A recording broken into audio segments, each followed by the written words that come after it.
حضرت شیخ احمد مجدد الفسانی علیہ رحمہ فرماتے ہیں، جو شخص اپنے اوپر 10 چیزوں کو لازم کر لیتا ہے تو لازمی نتیجہ یہ ہوتا ہے کہ وہ متقی بن جاتا ہے۔ وہ 10 چیزیں کون سی ہیں؟ ماہ صیام کے ان حسین لمحوں میں ہمیں وہ 10 اوصاف اپنے اندر پیدا کرنے چاہیے تاکہ ہم متقی بن جائیں، اور متقی اللہ کے محبوب بندے ہیں۔ تقوی اختیار کرنے والے اللہ جل شانہ کی رحمتوں کے خاص مستحق ہیں۔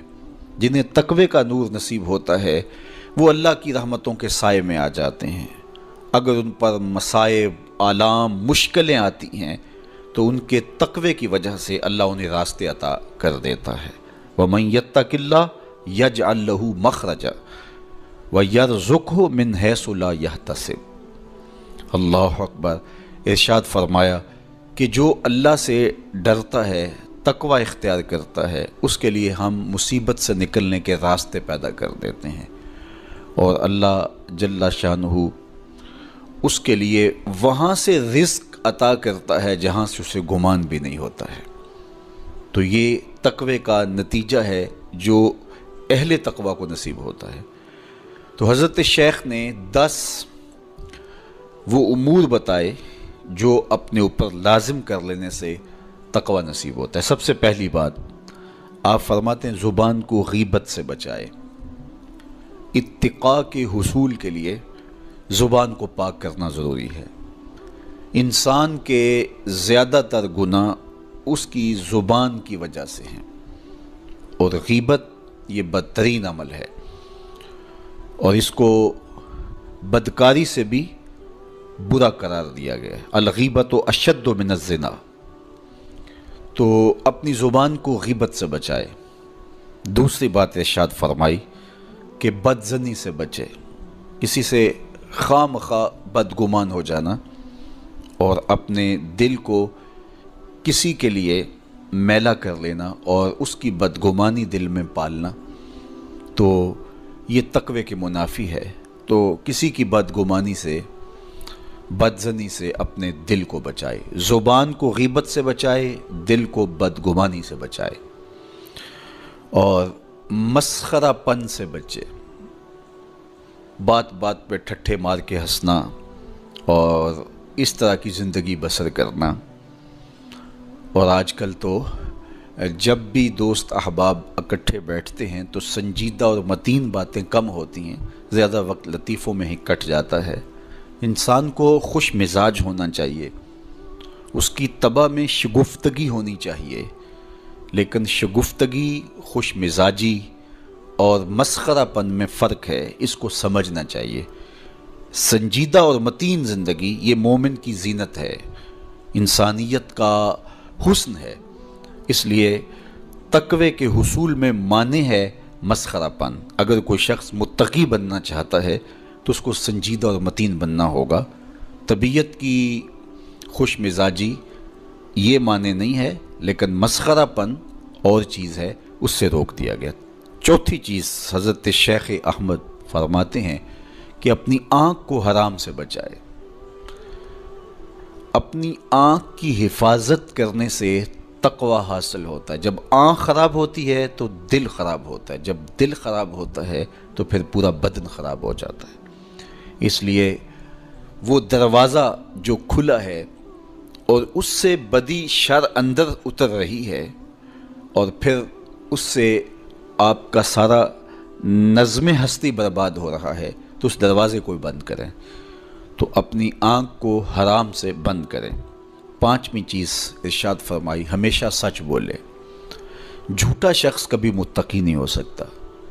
اتقاء کے حصول کے لیے اپنے آپ کو سچ کا خوگر بنانا ہوگا۔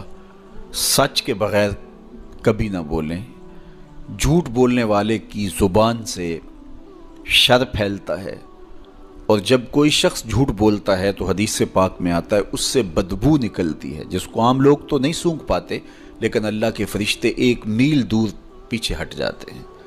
تو مومن سچا ہوتا ہے، مومن جھوٹا نہیں ہوتا، اور تقوی کے حصول کے لیے سچ شرط ہے۔ چھٹی چیز ارشاد فرمائی ہر حال میں اللہ کا احسان مانے۔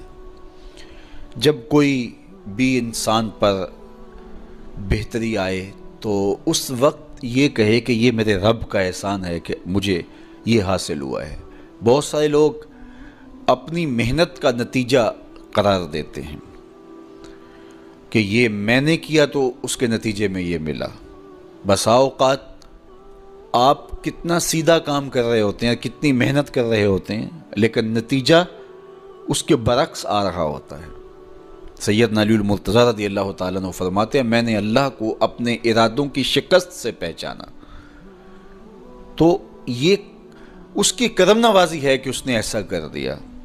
صحت میرا کمال نہیں، یہ اللہ کی عطا ہے۔ علم میرا کمال نہیں، یہ اللہ کی عطا ہے۔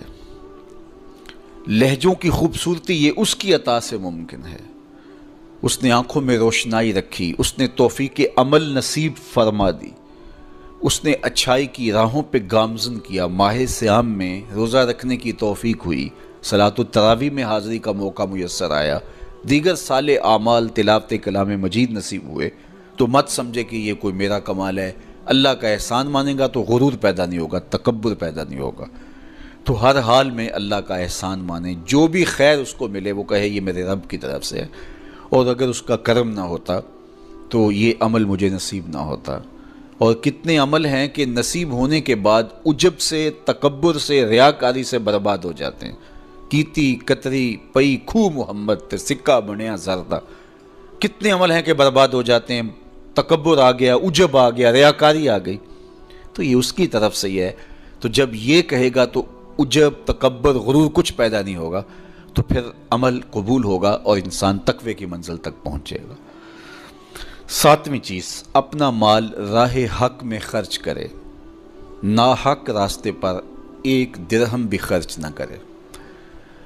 کمایا ہوا مال راہ حق میں خرچ کرنے سے اتقاء کی دولت نصیب ہوتی ہے۔ اللہ قیامت کے دن بندے کے قدم اپنے حضور سے ہٹنے نہیں دے گا جب تک اس سے 3 سوال نہیں کر لے گا۔ ان میں سے ایک سوال یہ ہوگا کہ مال کمایا کہاں سے، مال خرچ کہاں کیا۔ جس طرح مال حلال کمانا ضروری ہے، مال کو جائز جگہوں پہ خرچ کرنا بھی ضروری ہے، حق کے راستے پہ خرچ کرنا بھی ضروری ہے۔ اس لیے یہ اپنی طبع کے اندر لازم کر لے کہ کبھی بھی اس کا مال کسی ناجائز اور فضول کام میں خرچ نہ ہو، راہ حق میں اس کا مال لگے۔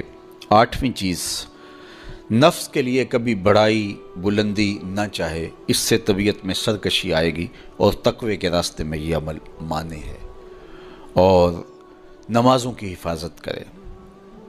نمازوں کی اگر حفاظت نہیں کرتا تو باقی سارے عمل اس کے پاس ہیں، تو وہ متقی کیسے بن سکتا ہے؟ چونکہ یہ تو اسلام کا بنیادی فریضہ ہے جو اہل ایمان پر لازم کیا گیا ہے، جو کسی صورت کے اندر بھی، حتیٰ کہ حالت بیماری کے اندر بھی معافی جس کی نہیں ہے، سفر کے اندر بھی نماز کی معافی نہیں، مختصر کر دی گئی، قصر کر دی گئی، لیکن معافی نہیں دی گئی، حالت جنگ کے اندر بھی اس کی معافی نہیں ہے۔